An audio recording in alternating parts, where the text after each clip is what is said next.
Hi guys, so today's video is all about addressing about one product that literally ruined my hair. আমার চুল যথেষ্ট ভালো ছিল, even after all this coloring, hair treatment, heat, ভালো ছিল, but look at my hair now. অসম্ভব ফ্রিজি, যতই যাই লাগিয়ে ফেলি কিচ্ছু হচ্ছে না। কারণটা হচ্ছে এই দুটো শ্যাম্পু আর কন্ডিশনার। যখন আমি ভিডিওটা আপলোড করেছিলাম আমাকে অনেকেই বলেছিল এটা ওয়ার্স্ট একটা শ্যাম্পু, চুলটার পুরো 12টা বাজিয়ে দেবেন। ট্রুলি এটা একটা ওয়ার্স্ট শ্যাম্পু। আমি তো এটার নাইকাতে রিভিউজ দেখেছিলাম যে খুব ভালো খুব ভালো খুব ভালো, হাইলুরন ময়েশ্চার দেওয়া, চুল ভীষণ মানে অ্যান্টি ফ্রিজের কাজ করবে, সফট হয়ে যাবে। কোনো অ্যান্টি ফ্রিজ তো হয়নি, চুল ফুলে রাফ হয়ে মানে পুরো পাট। আমার চুলটা দেখলে বুঝতে পারবে, পুরো মনে হচ্ছে পাট।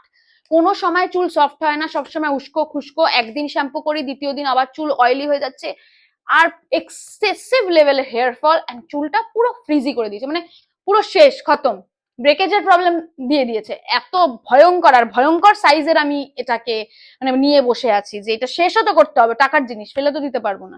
এটা শেষ করতে গেলে আমার চুল তো মাটিতে পড়ে শেষ, আমি নেড়া।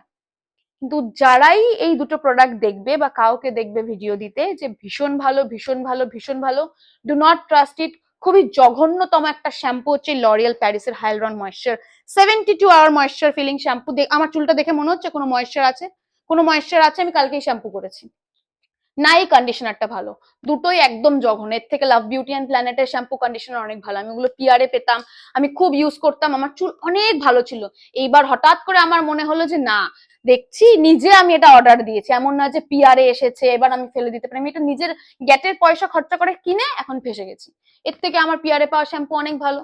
Please do not buy this L'Oreal Paris hyaluron moisture range. Please please do not buy this.